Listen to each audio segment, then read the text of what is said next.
प्यारे विद्यार्थियों, आज का अपना टॉपिक है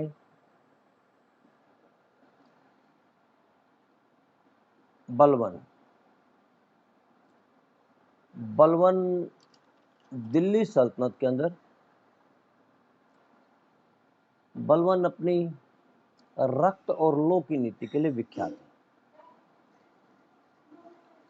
बलवन जो है, इसका मूल नाम जो था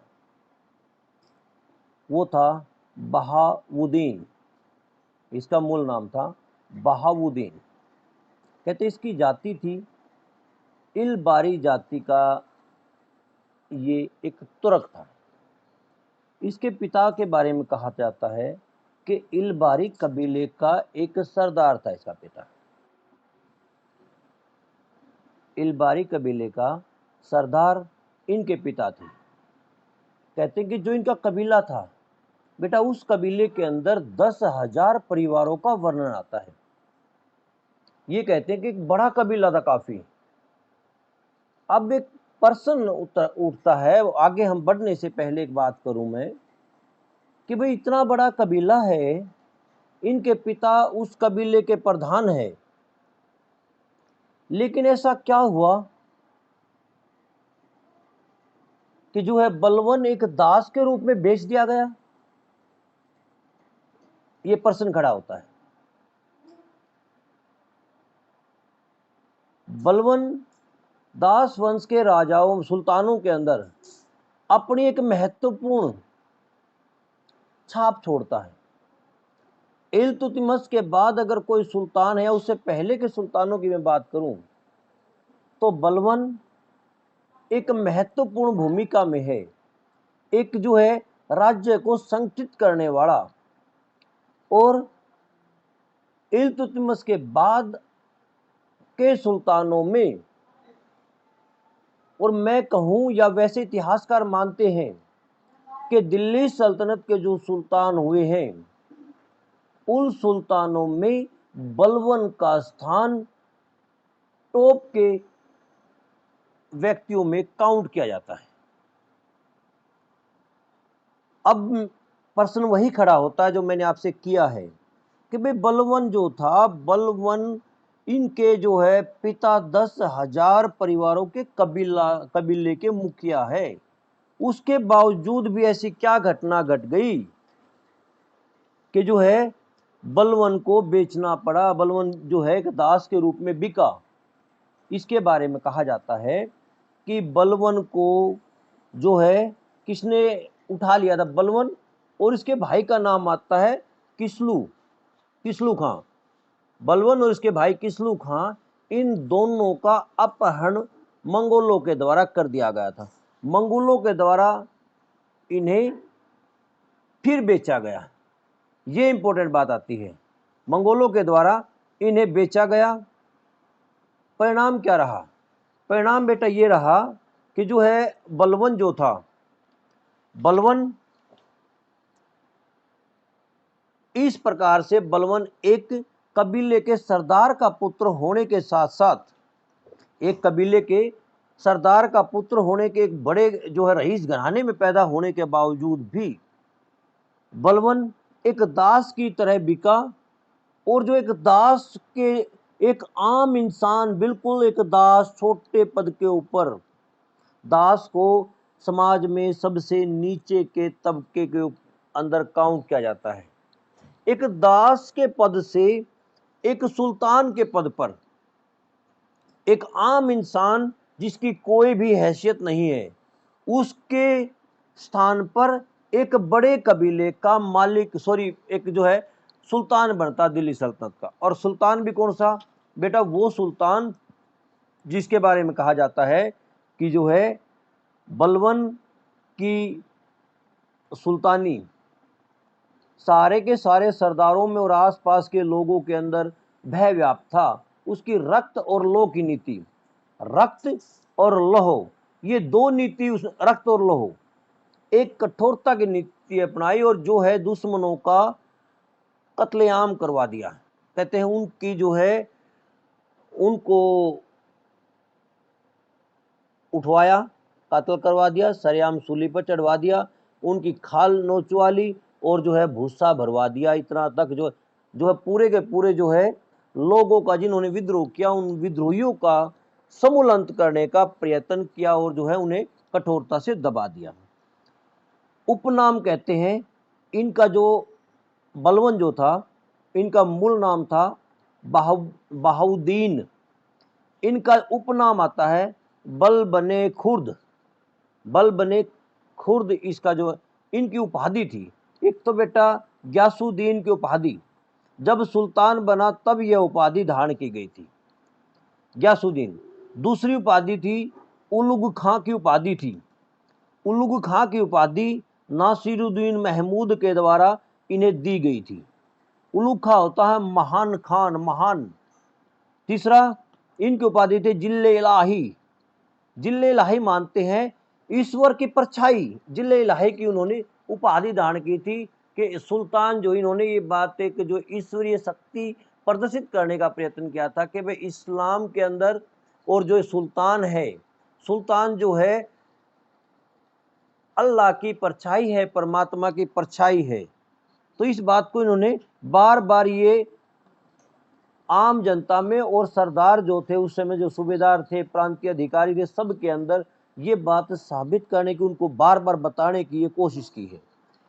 एक और है नियाबते खुदाई, ये भी इनकी उपाधि है। अब कहते हैं कि जो भाई बलवनी वंश या इसे द्वितीय इलबारी वंश का संस्थापक भी कहा जाता है। कहते इस वंश का जो आखिरी शासक था, बेटा दास वंश का मान लो, वो कैकुबात था। अब आता है इसके संदर्भ में, कहते हैं कि बलवन जो था, बलवन एक बड़े परिवार में पैदा हुआ, एक रईस परिवार में पैदा हुआ, एक संपन्न घराने में पैदा हुआ, लेकिन इसे मंगोलों के द्वारा इसका अपहरण कर लिया, इसके भाई का भी अपहरण कर लिया और उसे बेच दिया गया बसरा। ये भाई इराक में पड़े हैं जाके।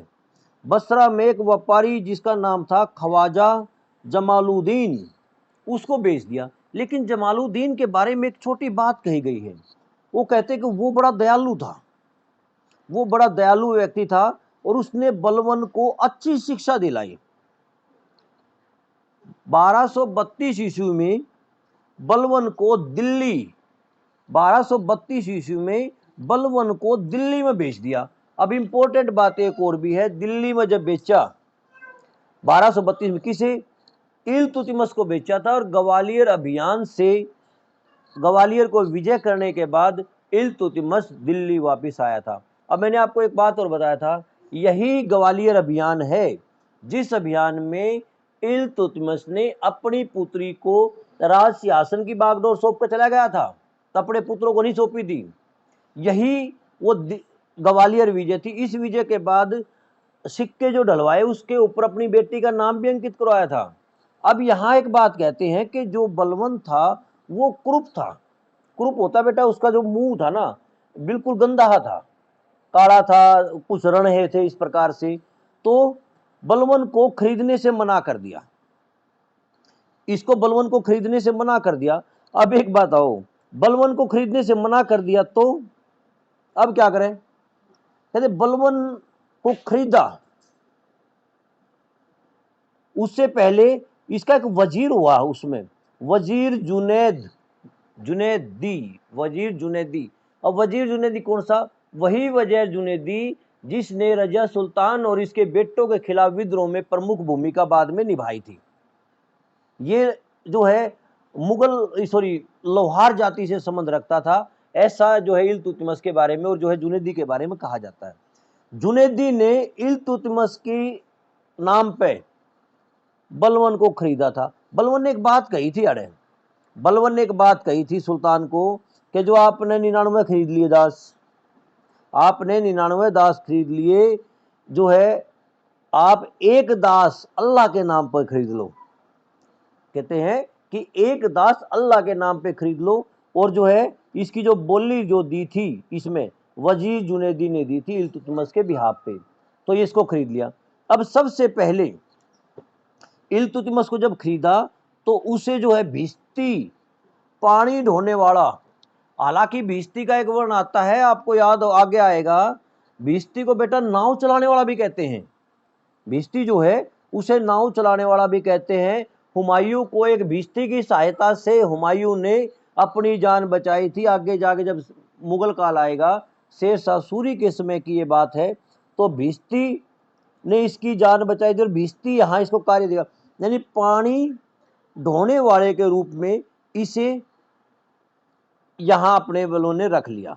लेकिन कहते धीरे धीरे ये अपनी योग्यता के बल पर, इसने जो है बलवन ने अपनी योग्यता के बल पर इसकी योग्यता को पहचाना और जो है खास तार अंगरक्षकों का प्रधान, अब बेटा अंगरक्षकों की नियुक्ति करने वाला, सुल्तान के लिए, उसके परिवार के लिए जो अंगरक्षक नियुक्त करेगा, उस अधिकारी के रूप में बलवन को पद दे दिया। किसने? इल्तुतमिश ने। बहुत महत्वपूर्ण पद था। इसके साथ एक बार और कहते हैं कि इल्तुतमिश ने 40 सरदारों का जो ग्रुप बनाया था, जिसे तुर्कान चहलगानी कहते हैं, उस तुर्कान चहलगानी में भी इसे एक महत्वपूर्ण पद दे दिया। 40 सरदार थे, उनमें इसका भी जिक्र आता है। अब भाई ठीक है, इतना काम तो हो गया, अब और क्या कराया? और बेटा कहते कि बलवन जो था, बलवन के साथ बलवन की योग्यता से प्रभावित होकर इल्तुतमिश ने इसकी योग्यता को पहचाना और इसके साथ अपनी पुत्री का विवाह कर दिया। अब देखो कितनी बड़ी बात है। जिसने खरीदन से मना करा था, जिसकी कुरूपता को ध्यान में रखकर, उसको देखकर अब उसके गुणों से अत्यधिक प्रभावित हो गया। जब ये इसके गुणों से अत्यधिक प्रभावित हुआ तो परिणाम ये निकला कि अपनी बेटी का विवाह भी कर दिया। अब कहते हैं उसके बाद इल्तुतमिश की मृत्यु हो जाती है। इल्तुतमिश की मृत्यु के बाद रजिया सुल्तान का समय आता है। अब रजिया सुल्तान जो है, इन्हें अमीर ए शिकार, शाही शिकार का प्रबंधक नियुक्त करती है। कहते हैं कि ये बड़ा अवसरवादी होता है, इसके बारे में एक बात तो कही गई है, और समय को भाप लेता था। जब रजिया के खिलाफ जो विद्रोह होने लगे, रजिया के खिलाफ जो विद्रोह हुए, तो बेटा बहराम शाह का साथ दे दिया। और बहराम शाह जो था, जो रजिया के बाद सुल्तान बना, उसने क्या दिया? इसे अमीर ए आखुर शाही अश्वशाला का प्रधान बना दिया। अश्वशाला घुड़सवार सेना जो है उसका प्रधान बना दिया। सीधी बात है बेटा, इसके जो मान सम्मान में और वृद्धि हो गई, अत्यधिक वृद्धि हुई। अगला कहता है कि उसके बाद जो है, जो भाई बहराम शाह के बाद मसूद शाह शासक बना, इसने क्या कराया? मसूद शाह जो बना ना, इसने अमीर हाजिब, और उसके बाद जो है अगला जो सुल्तान बना नासिरुद्दीन महमूद, जो इल्तुतमिश का पोता था, वो सुल्तान बना। तो इसको जो है बलवन ने ही सुल्तान बनाया था। इसने क्या कराया? इसने बेटा बलवन को नायब का पद दे दिया। नायब क्या होता है? नायब होता है वजीर का पद। सुल्तान के बाद राज्य में सबसे महत्वपूर्ण पद जो था वो नायब का पद था। अब जो नायब का पद दिया, ये बड़ी इंपॉर्टेंट बात है। और इसके साथ साथ रेवाड़ी और हाँसी, अब हरियाणा में घुसियापा, रेवाड़ी और हाँसी, उस समय हाँसी और रेवाड़ी का जो एकता हुआ करता था ना बेटा, ये एकता सबसे महत्वपूर्ण एकताओं में शामिल किए जाते थे। जो प्रमुख एकता थे उनके अंदर इन दोनों एकताओं की जिक्र थी। हाँसी, हिसार भी नहीं था इस टाइम, इस साइड अगर देखी जाए पाकिस्तान तक की जो बाउंड्री लगती थी, हाँसी उनमें प्रमुख एकता हुआ। दिल्ली के बाद अगर कोई एकता होता था तो सीधा जो है हाँसी का एकता था। उधर राजपूताना की साइड जो अगर एकता था महत्वपूर्ण, तो बेटा यो था, रेवाड़ी था। इन दो एकताओं का यानी जागीर दे दी किस्म की। इससे बलवन के मान सम्मान में और अत्यधिक वृद्धि हुई। अलाउद्दीन मसूद शाह ने बलवन को एक अमीर हाजिब की उपाधि कहते हैं। शाही जो दरबार था, शाही दरबार था, उसका वरिष्ठतम अधिकारी, सबसे प्रमुख अधिकारी। और एक बात और कहें बेटा, दिल्ली सल्तनत में इस प्रकार की जो उपाधि मिली है ना, बलवन नहीं मिली और किसी ने मिली भी कौन, इसके बारे में ये बात भी कह देते हैं। इसके साथ साथ कहते हैं कि जो है बलवन ने 1245 ईस्वी में मंगोलों ने जब अटैक कराया, उनका नेता था मंगू खां। अब अटैक कर दिया, दिल्ली सल्तनत में क्या हुआ, अफरा तफरी मच गई। लेकिन कहते हैं बलवन ने यहां क्या किया, बलवन ने अपनी योग्यता का परिचय दिया। बलवन ने अपनी योग्यता का परिचय दिया था और जो है मंगोलों को पराजित कर दिया था।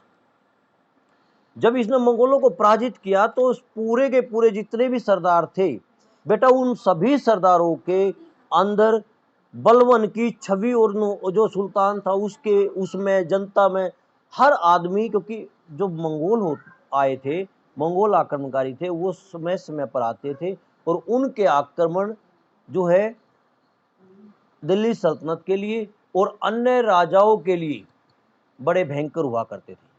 तो इस आक्रमण से जो है इसने क्या हुआ, इसकी छवि, इसकी प्रतिष्ठा में वृद्धि हुई। 1240 ईस्वी में नासिरुद्दीन महमूद दिल्ली का सिंहासन पर बैठा। किसके समर्थन थे, बलवन के समर्थन से जो है ये बनेगा। जो तुर्क सरदार थे उनमें सबसे प्रमुख जो पद था, उस ग्रुप का जो लीडर था वो बलवन था। बेटा ये सिंहासन में बैठा, इसको क्या पद मिल गया, इसको वजीर प्रधानमंत्री का पद मिल गया। अब एक जो ये सुल्तान था ना नासिरुद्दीन महमूद, इसके बारे में कुछ बात कहते हैं कि शासन व्यवस्था की तरफ ये ध्यान नहीं देता था। ये एक धार्मिक विचारों का व्यक्ति था। इसने सारे कार्य जो है वजीर, यानी जो है वजीर कौन था, वजीर था बलवन, बलवन पर छोड़ दिए सारे कार्य और आप बेटा धार्मिक कार्यों में व्यस्त हो गया। बस वो तो धार्मिक राजनीति तो कोई मतलब नहीं, उसने धार्मिक कार्यों में रुचि लेता। भाई आता है ठीक है, सिंहासन में बैठे है, लेकिन धर्म के मामले में वो बड़ा एक कहते हैं कि धार्मिक व्यक्ति था।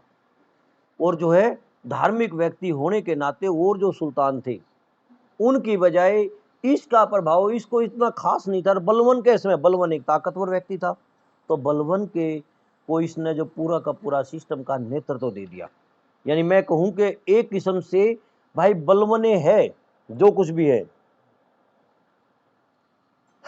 अब एक घटना और घटती है, सुल्तान ने इसको उपाधि दी थी उलुग खां। सुल्तान ने इसे उलुग खां, महान खान, मैंने आपको बताया था पहले, महान खान की उपाधि दी थी। 1249 ईस्वी में बलवन ने अपनी बेटी का विवाह नासिरुद्दीन महमूद के साथ कर दिया। अब क्या हो गया, अब तो भाई नासिरुद्दीन महमूद के साथ अपनी बेटी का विवाह कर दिया। इसका मतलब वो जो रिश्तेदार बन गए, एक परिवार बन गया। अब जब एक परिवार बन गया तो नासिरुद्दीन महमूद के बजाय औरों की बजाय जो है यहाँ पद और प्रतिष्ठा में अगर बात करूं तो पद और प्रतिष्ठा में सबसे ज्यादा महत्वपूर्ण पद भी इसके पास था और एक जो परिवार का सदस्य बन गया। इसी दौरान एक बात और कहते हैं, सुल्तान ने बलवन को नायब मामलिकात यानी उप सुल्तान के बाद प्रमुख पद वजीर का होया करता। और सुल्तान ने एक बात पद हो दे दिया, इसको उप सुल्तान कह दिया, जा भाई उपाधि से विभूषित कर दिया। कहते दिल्ली सल्तनत का एकमात्र ऐसा व्यक्ति है जिसे ये उपाधि मिली हो, दिल्ली सल्तनत का एकमात्र सुल्तान है। अब क्या हुआ, अब जो है ये जो बलवन था, बलवन के साथ में थोड़ी घटना और घटे। एक बार 1453 में घटा है भाई, सॉरी गलत बोल गया, 1253, 1400 तो कुछ नहीं, 14 बहुत दूर की बात है। 1253 में बलवन प्रधानमंत्री होता है। अब क्या होया, बलवन महत्वाकांक्षी तो था ही। अब जो सरदार थे ना उनने सुल्तान नासिरुद्दीन महमूद के कान भरने प्रारंभ कर दिए। उनने कान भरे और कान भर में क्या हुआ कि जो है इमामुद्दीन रेहान को बलवन के स्थान पर प्रधानमंत्री बना दिया। यानी मैं ये कहूं कि वजीर का पद इसको दे दिया। अब हुआ क्या, जब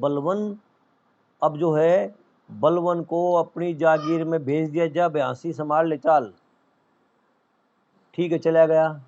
लेकिन 1 साल का जो कार्यकाल रहा, लगभग 1 साल का, इसमें क्या हुआ कि चारों तरफ जो है अफरा तफरी का माहौल बन गया। हाँ बेटा, आवाज आ रही है क्या, मेरे को बताओ बेटा।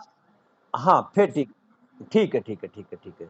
तो बेटा अब क्या हुआ कि चारों तरफ अफरा तफरी का माहौल बन गया। जब चारों तरफ अफरा तफरी का माहौल बना ना, तो बलबन दोबारा से राज सिंहासन के नजदीक आ जाता है और 1254 ईस्वी में दोबारा से उसे प्रधानमंत्री बना दिया जाता है। अब बलबन के दो काल आते हैं भाई। बलबन 1266 ईस्वी में सुल्तान बनता है और एक 1246 ईस्वी में नायब बनता है। एक तो 1246 से लेकर 1266 तक का काल, एक 1266 से लेकर 1287 तक का जब इसकी मृत्यु होती है वहां तक का इसका काल है। तो इसके काल को हम दो भागों में विभाजित करते हैं। सबसे पहले कहते हैं कि हम इसके प्रधानमंत्री के काल जो काम करे इसने उसको देखते हैं। सबसे पहले जो है खोखरों का दमन करा, या मैं ये कहूं बेटा जिसने विद्रोह करा उससे का दमन करा। यहां अब ये खोखर किस थे, झेलम और चिनाब नदी। देखो याद होगा जब महमूद गजनवी आया था तो इन खोखरों ने जो है महमूद गजनी की सेना के ऊपर अटैक कर दिया था। उसको छापेमारी युद्ध में उसकी सेना से कुछ लूट खसोट करी थी और गजनवी का लास्ट अटैक इन्हीं के ऊपर हुआ था। तो कहते खोखर जो थे, अब खोखर क्या करते थे, कहते कि इन्होंने लूट मचा रखी थी ने उत्तर पश्चिमी सीमा प्रदेशों में। जो सीमांत प्रदेश थे उनके अंदर इन लोगों ने लूट मचा रखी थी।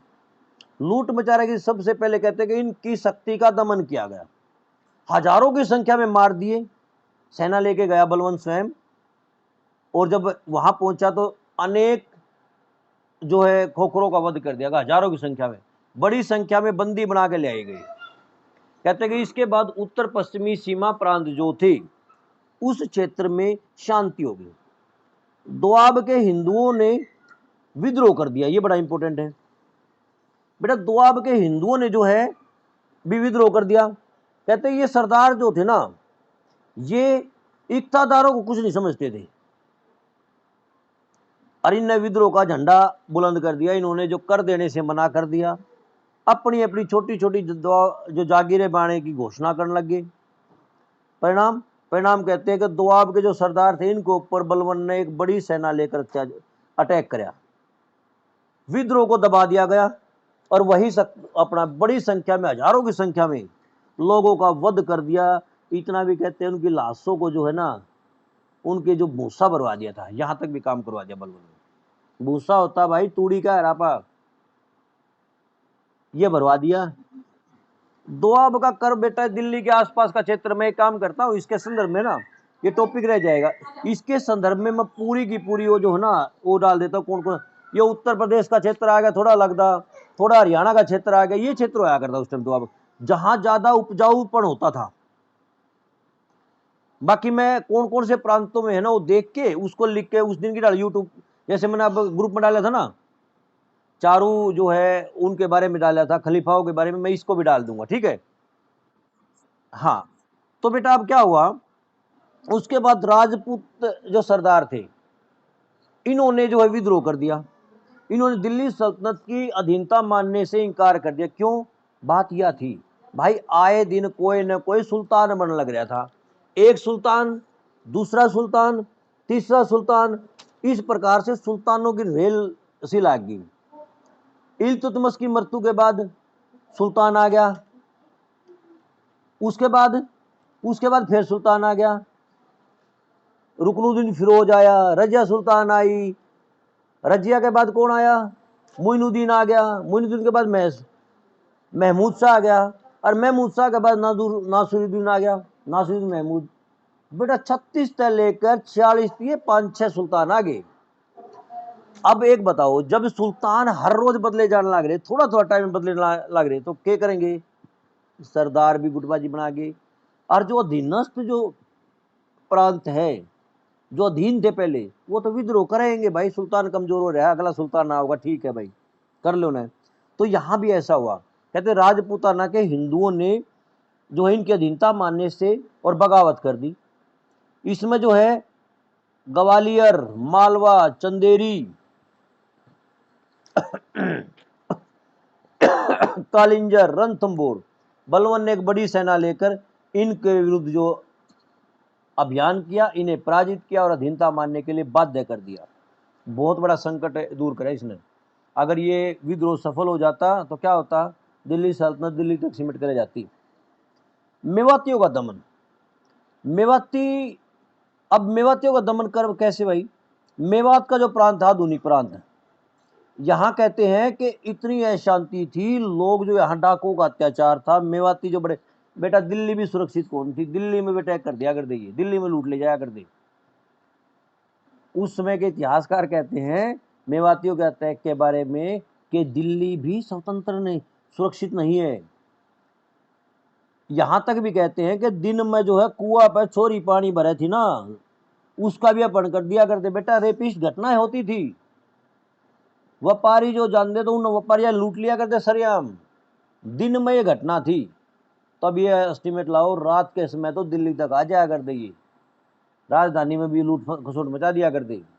तो मेवातियों का बड़ा अत्याचार था। बलवन ने क्या करा, बलवन ने कहते हैं बड़ी सेना लेकर गया, 1248 में बताते हैं, और जो है कहते 12,000 से अधिक मेवातियों को मौत के घाट उतार दिया। इसके साथ महिला और बच्चों को पकड़ कर भी ले आई। कहते इतना आतंक मचाया उड़े कि वहां के लोग बलवन के नाम से डरने लग गए। लेकिन जो है एक बात तो थी, मेवातियों का पूरी तरह से सफाया नहीं हो पाया। वो सफाया जो है बलवन ने कोशिश करी नवाब बनने के बाद, यानी सुल्तान, नवाब क्या, सुल्तान बनने के बाद। फिर है कुतलुक खान ने विद्रोह कर दिया है। अब ये कुतलुक खान जो है अवध, यूपी का एरिया, अयोध्या कहते हैं आजकल इस एरिया की, यहाँ जो है अवध में सूबेदार था, मैं एक इक्तादार कह लो, सूबेदार कह लो, एक के बात है। उसने विद्रोह कर दिया। कहते 1255 ईस्वी में उसके विद्रोह कराया था, तो उसने पकड़ लिया, उसका झंडा जो है असफल कर दिया, भाग गया भाई युद्ध में, युद्ध से भाग गया, और परिणाम हुआ कि इस युद्ध को भी दबा दिया। इस प्रकार से कुछ हो रहा था बेटा, किशनलू के विद्रोह का दमन, कटेसरा के हिंदुओं का दमन, और है एक आता इंपोर्टेंट मंगोलों के प्रति नीति, ये बड़ा इंपोर्टेंट है। कहते कि नासिरुद्दीन महमूद के शासनकाल में उत्तर पश्चिमी सीमा प्रांत से मंगोल बार बार आक्रमण कराए थे।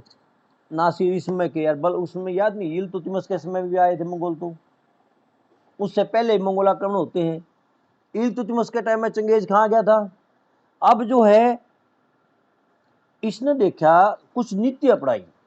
बेटा इसी दौरान जो है एक घटना घटती है, 1258 और 59 में मंगोलों का नेता था हलाकू। मंगोल भी नहीं चाहते कि दिल्ली सल्तनत से उलझे। अब क्या किया, अब इन लोगों ने एक नया काम करा, हलाकू ने अपना एक दूत भेजा यहाँ। हलाकू ने अपना दूत भेजा, किस लिए भेजा? हलाकू ने दूत इसलिए भेजा था कि भाई यहाँ जाए, दिल्ली सल्तनत में जाए, और जो है दिल्ली सल्तनत के सुल्तान से, वहाँ वजीर से मिले, और मित्रता गांठे भाई। वो भी नहीं चाहते युद्ध होए, वो नहीं चाह रहे कि युद्ध होए। बलवन ने यहाँ डबल नीति अपनाई हुई, दोहरी नीति अपनाई। एक तो मित्रता की नीति अपनाई, हाथ मिलाया, दूसरा शक्ति दिखाई। यहाँ कहते हैं कि हलाकू जो था, हलाकू का जब दूत यहाँ पहुंचा,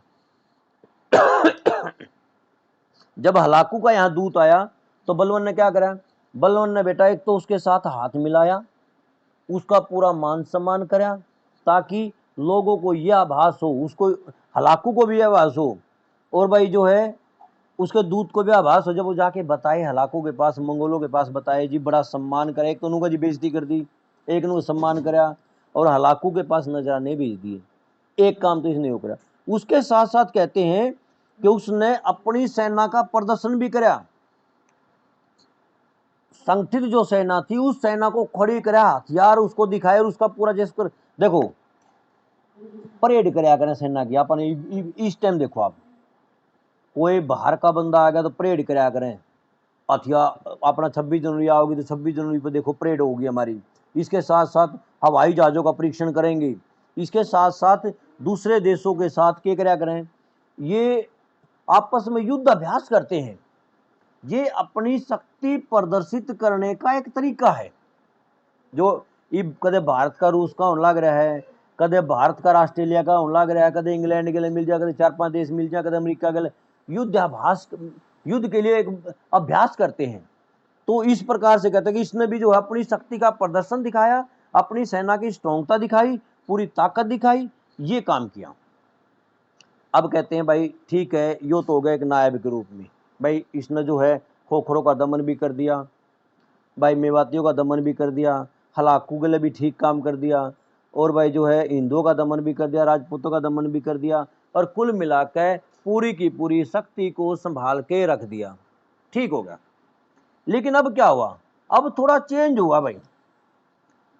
1266 ईस्वी में नासिरुद्दीन महमूद की मृत्यु होगी, नासिरुद्दीन महमूद की मृत्यु होगी, और जो है बलवन जो है नासिरुद्दीन महमूद की मृत्यु के बाद सुल्तान बनता है। अब पूरी की पूरी शक्ति जो है उसके हाथ में आ गई। बलवन के हाथ में जब शक्ति आई तो उसका सामने नई कठिनाइयां थी। एक तो सबसे पहली कठिनाई क्या थी भाई, यहाँ जो है अव्यवस्था का वातावरण था, सरदार किसी की मानदे नहीं, उनकी गुटबाजी थी। अब बलवन कैसे कर दे भाई, बलवन तो खुद एक सरदार है, सुल्तान तो दूसरा उसके ऊपर। बलवन जो है सरदारों पे नियंत्रण तब कर सकता है जब पूरी पावर उसका हाथ में हो, उसके ऊपर एक बंदा बैठा है। तो क्या है कि दरबार के अंदर अलग अलग गुट बने हुए थे। जो 40 सरदारों का एक ग्रुप बनाया था वो राज्य की शक्ति को बढ़ाने की बजाय इल्तुतमिश के द्वारा बनाया गया था, राज्य की शक्ति को कम कर रहा है। परिणाम क्या हुआ, परिणाम ये हुआ कि इल्तुतमिश के समय जो बनाया गया ग्रुप था ना, वो बलवन के भी और बलवन से पहले के सुल्तानों के भी एक जो हड्डी के रूप में अड़ गया, दिक्कत आने लगी उसमें। इसके साथ साथ कहते हैं कि बेटा जगह जगह विद्रोह होने लग गए, राजपूत राजा स्वतंत्र होने लग रहे हैं, नया सुल्तान बनते उनके बीच जो है स्थिति डगमगा गई। और मंगोलों का आक्रमण का भय तो बने रहता था भाई। ठीक है, हलाकू का दूत आ गया 58-59 में, और उसके तो भाई 7 साल जा लिए। परिणाम ये हुआ कि अब जो है चेंजिंग हो गई। बलवन के सामने अनेक जो है मुसीबतें थी। अब बलवन ने क्या किया, बलवन जब सिंहासन पर बैठा तो बलवन ने जो है रक्त और लौह की नीति अपनाई। बेटा ब्लड एंड आयरन, खून और तलवार, कैसे खून और लोहा, मैं कुल मिला कहूं कठोरता की नीति अपना दी। सबसे पहला मेवातियों का दमन करा। देखो नायब के रूप में मेवातिया दमन करा था, लेकिन अब पूरी तरह नहीं हो पाया। अब जो सुल्तान बन गया इसने क्या कराया, सबसे पहले उसने एक काम करा कि भाई बड़ी सेना लेकर, मैंने आपको बताया था कि भाई राजधानी तक लूट लिया कर देगी, वहाँ का इलाका में जो छोरी अंठा ले जाया करते, पानी भी नहीं भर दिया करते, व्यापारियों को लूट लिया करते।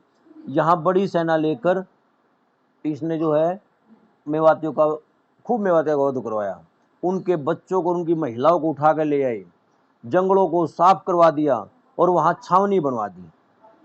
दोआब और अवध में डाकुओं के साथ भी इसने यही काम करा कि जो है यहाँ सेना लेके पहुंचे, जंगलों को साफ करवा दिया, उनके घर जलवा दिए, उनकी हत्या करवा दी, वहाँ सैनिक चौकियाँ स्थापित करवा दी, सैनिकों को अच्छे हथियार प्रोवाइड कराए। कटेहर के हिंदुओं का दमन। अब ये कटेहर के जो हिंदू थे ना, ये रोहिलखंड के हिंदू, इनकी संख्या गणी थी, पीछे गणी थी, ने विद्रोह कर दिया। इन विद्रोह समय समय पर करते रहते थे। कहते इतने ताकतवर थे, इकतादार जो होता था वहां का सूबेदार जो था उसकी बात भी को नहीं मानते भाई। जब उसकी बात भी नहीं मानते तो बलवन ने क्या करा, बलवन ने एक विशाल सेना के साथ इनका बर्बरता पूर्वक जो कार्रवाई की, उनका जो है काफी लोगों का वध करवा दिया। जो अराजकता फैलती जा रही थी उसके स्थान पर यहाँ शांति स्थापित होगी। सुल्तान के गौरव में वृद्धि, ये बड़ा इंपॉर्टेंट है। सुल्तान को लोग सुल्तान मानने को तैयार नहीं थे। इल्तुतमिश के बाद, इल्तुतमिश से लेकर बलवन तक के जितने भी सुल्तान, जो 6 सुल्तान आते हैं बेटा, उनकी प्रतिष्ठा सरदार नहीं मानते, जो है उनकी प्रतिष्ठा जनता नहीं मानती। इसने क्या किया, इसने जो है कुछ कार्य किए। इसने कहते हैं कि सबसे पहला इसने कहा कि दैवीय शक्ति, दैवीय होते बेटा परमात्मा के द्वारा, अल्लाह के द्वारा दी गई। इसने कहा कि भाई मेरे को जो सुल्तान के पद पर बैठा हूं ना, ये मेरे को दैवीय शक्तियां प्राप्त है, मेरे को अल्लाह ने शक्ति दे रखी है, परमात्मा से मिली हुई है, अल्लाह से मिली हुई शक्तियां हैं। उसने जिल्ले इलाही यानी ईश्वर की, अल्लाह की परछाई के रूप में ये बात कही कि मैं अल्लाह की परछाई हूं, मेरे को राज्य करने के लिए अल्लाह ने भेज रखा है, ईश्वर ने भेज रखा है। दैवीय शक्ति के सिद्धांत की इसने बात करी। दूसरा कहते हैं कि बेटा इसने जो तकरीबन क्या करा, बलवन ने अपने आप को तुर्की के वीर नायक अफरासियाब का वंशज घोषित किया। तुर्की जड़ा खलीफा होया करता भाई, उसका वहां एक अंगरक्षक की बात करता, वीर जो योद्धा की बात करता, उसका वंशज बताओ अपने आप को, यानी अपने आप को वीरता दिखाने के लिए इसने और क्या करा, इसने जो है तुर्क जो अमीर थे, सुल्तान के अमीर थे, उनको सुल्तान की शक्ति, उसकी सर्वोच्चता, भाई सुल्तान नंबर 1 है, बाकी तो हम नीचे हो, ये बात मानने के लिए बाध्य करा। कैसे करा भाई, इसने बेटा 2 सिद्धांत अपने, एक तो सिजदा और एक पैबोस। ये सिजदा क्या होता है, सिजदा होता था बेटा आओगा कोई भी सुल्तान के दरबार में आया, और सुल्तान के दरबार में आके जो आपने फिल्म में देखा होगा भाई, अपने कमर पे हाथ रख के झुक के और जो है सुल्तान के सामने सजदा करेगा, हाथ ने बार बार जो उसके जो है माथा पे ले जाएगा, इस प्रकार के करेगा, और सुल्तान एक बार में कहेगा ए जहापना तुम ग्रेट हो, तुम महान हो, तुम सबसे प्रमुख हो। एक तो यो काम। दूसरा और कहा, पैबोस जो था ना, सुल्तान के पास आएगा, घुटनों के बल बैठेगा और सुल्तान के पाँव को चूमेगा, उसके पैर चूमेगा। कितनी इंपॉर्टेंट बात कर दी।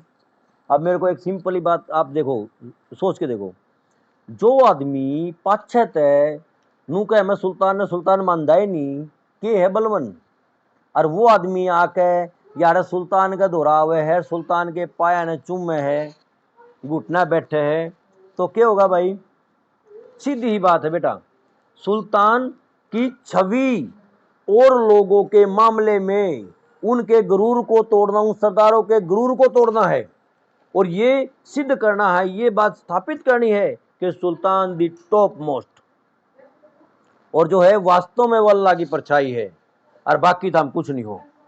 ये काम किया। इसके साथ साथ उसने क्या करा, उसने जो है कुछ प्रतिबंध लगाए। उसने कहा कि दरबार में कोई भी व्यक्ति हंसेगा नहीं, ना खुद हंसता, नृत्य वगैरह जो होया करता बंद, शराब होया करती बंद, सभाओं के अंदर जो है संगीत, नृत्य, मद्रापान पूर्ण प्रतिबंध लगा दिया। कहते यहां तक भी कहते हैं कि सुल्तान ने यो काम कर दिया कि आपस में जो सरदार थे, जो मिला कर दे, जो सभाएं करते दारू पिया करते इकट्ठे हो गए, वो भी प्रतिबंध लगा दिया। यानी सुल्तान ने सभी जो इसके सरदार थे, जो सूबेदार थे, उनके ऊपर पूर्ण प्रतिबंध लगा दिया, और उनको जो है ये बात स्थापित कर दी कि जो है सुप्रीम पावर जो है तो केवल है वो सुल्तान है, बलवन है। सेना का पुनर्गठन करा, ये बहुत इंपॉर्टेंट बात है। कहते बलवन की जो निरंकुशता थी ना बेटा, सेना जो देखो किसी भी सुल्तान के लिए उस समय एक ही स्तंभ होता था, और वह होया करती सेना। सेना के बगैर उसके पास, बेटा क्लास तो नहीं है, 5-7 मिनट और ले लूं?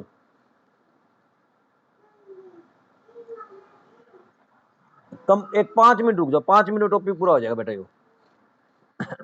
हाँ कोई बात नहीं। तो सेना, बेटा सेना में इसने क्या करा, सेना में सबसे पहले सेना को जो शक्तिशाली बनाने के लिए नियमित रूप से भर्ती की। जो वर्ध सैनिक थे, बूढ़े थे या दुबले पतले थे, उनको सेना से मुक्त कर दिया, चलो भाई जाओ भाई तुम आ जाओ सेवा है।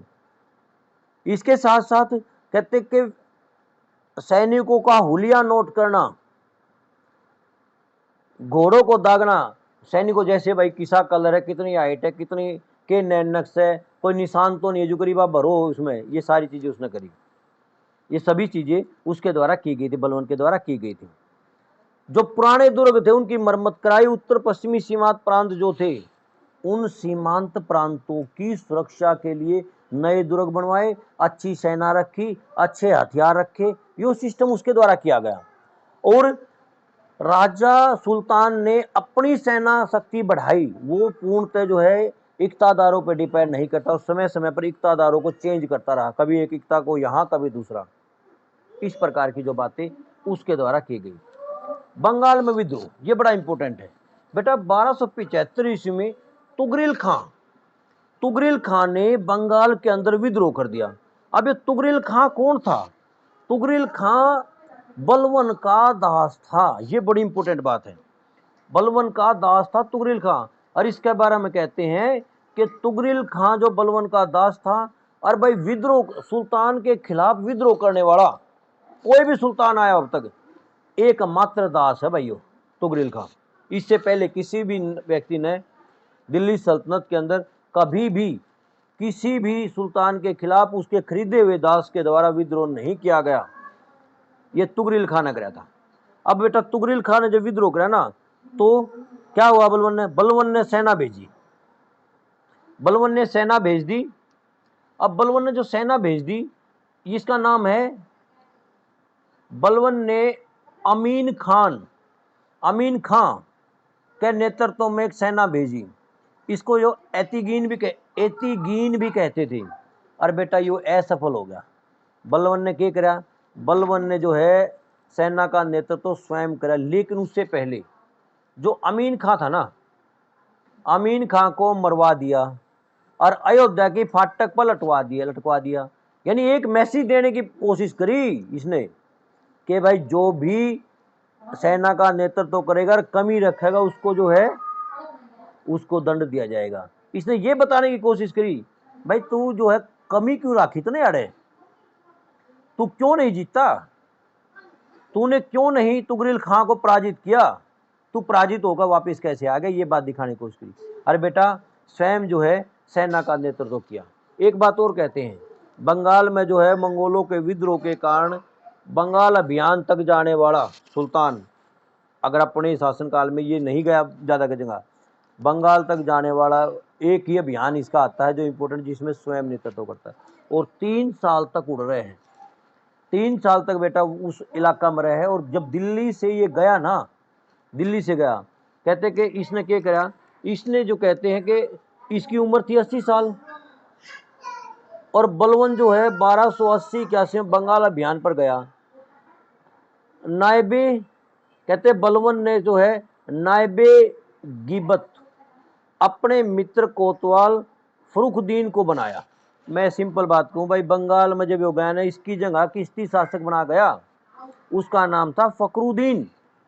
और फखरुद्दीन बड़ा ईमानदारी से शासन करता रहा। वो इस जब अभियान से वापस आया बलवन, तो कहते कि फखरुद्दीन को भाई कहा, और अपनी जो पोशाक थी तो फखरुद्दीन को भेंट करी। बेटा बहुत इंपॉर्टेंट बात है, नहीं तो क्या होया, आपने सुल्तानों का काल देखो, इसके आगे देखियो, आप मुगल काल देखना, जब भी मौका मिला तो क्या कर दे, राजा का तख्ता पलट दे और खुद सुल्तान बन जाते। लेकिन जो है फखरुद्दीन ने ऐसा नहीं किया। और फखरुद्दीन जब बलवन वापस आया, तो बलवन वापस आया तो बेटा बलवन को जो है सिंहासन सौंप दिया। इसके बाद मंगोलों के विरुद्ध मंगोल अभियान होती है इंपॉर्टेंट, उसके बाद मैं इसको जो है वो कर देता हूँ, तो वाइंड अप हो जाएगा, बस मात्र 3 मिनट लाऊंगा। मंगोल बेटा समय समय पर मंगोलों ने अटैक किए, तो इसने क्या करा, सीमांत प्रदेशों की सुरक्षा की, वहाँ सैनिक जो है छावनियाँ बनाई, नए नए जो है हथियार वहाँ प्रोवाइड कराए, और जो पुराने दुर्ग थे उन दुर्गों की मरम्मत कराई। इसके साथ कहते हैं कि यहाँ कुछ अटैक होते हैं।